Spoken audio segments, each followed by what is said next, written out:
anak-anak kami kelas 8. Selamat pagi dan selamat berjumpa kembali dalam mata pelajaran kita prakarya.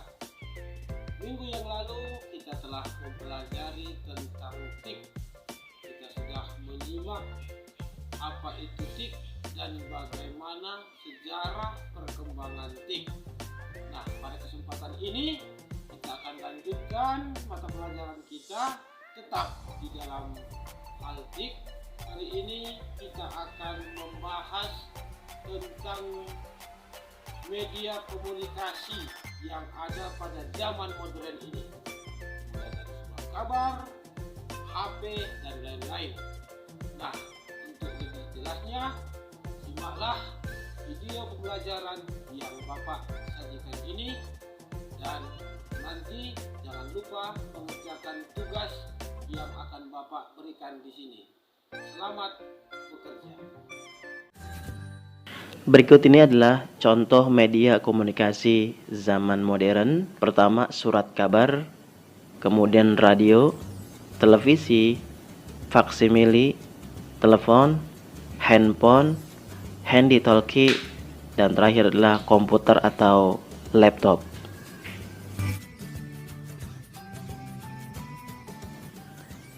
Tik zaman modern pertama yang kita bahas adalah surat kabar atau koran. Surat kabar atau koran adalah media cetak yang berisi berbagai informasi, baik seni, budaya, musik, ya, pokoknya tentang berita-berita lah, politik gitu kan.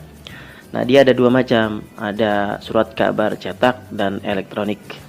Ya, dia sejarahnya awalnya itu dikenal pada tahun 59 sebelum Masehi, masa Kaisar Romawi kuno.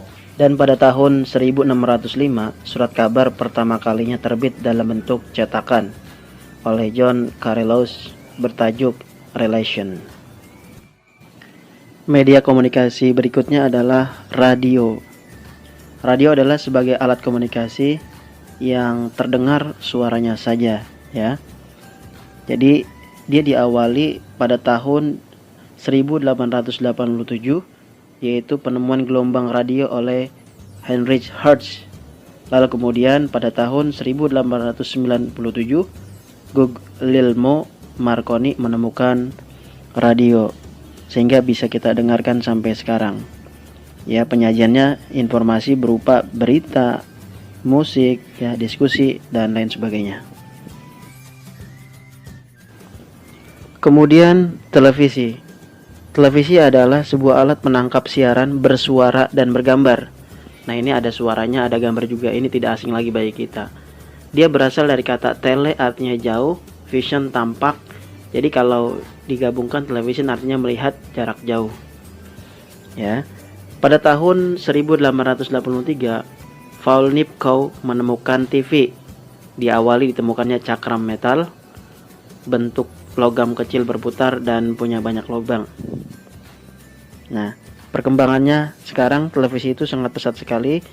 Ada yang berlayar datar, ya, LED, layar cembung, ya. Jadi dapat kita nikmati sampai sekarang. Ada juga TV kabel atau TV internet. Media komunikasi berikutnya adalah faksimili. Biasa dikenal dengan fax, berasal dari bahasa Latin yaitu facsimile, yang berarti membuat salinan yang sama persis dengan aslinya.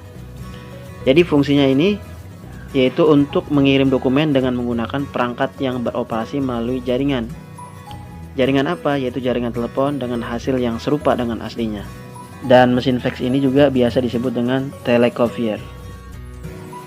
Media komunikasi berikutnya adalah telepon.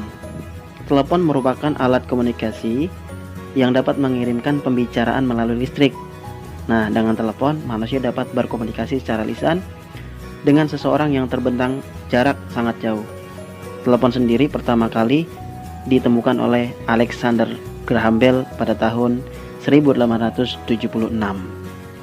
Berikutnya adalah handphone. Ditemukan pada 3 April 1973. Nah, handphone biasa disebut juga dengan telepon genggam atau telepon seluler. Ya, handphone merupakan sebuah terobosan baru yang sangat spektakuler saat ini dalam dunia informasi, karena handphone itu lebih praktis daripada telepon. Ukurannya kecil dan ringan sehingga mudah dibawa kemana-mana. Media komunikasi berikutnya adalah handy talkie. Handy talkie adalah alat komunikasi menggunakan sinyal frekuensi sebagai pemancarnya untuk menghubungkan handy talkie yang satu dengan yang lain. Alat ini biasa digunakan oleh satuan kepolisian, tentara, dan juga pihak satuan pengamanan atau satpam. Selanjutnya adalah komputer atau laptop. Komputer adalah seperangkat alat elektronik yang dipergunakan untuk mengolah data secara cepat dan tepat sehingga menghasilkan informasi yang akurat. Komputer ditemukan oleh 3 orang penemu, yaitu Herman Hollerith, Howard Aiken, dan Charles Babbage. Kehadiran komputer di dunia saat ini memberikan perubahan yang sangat luar biasa.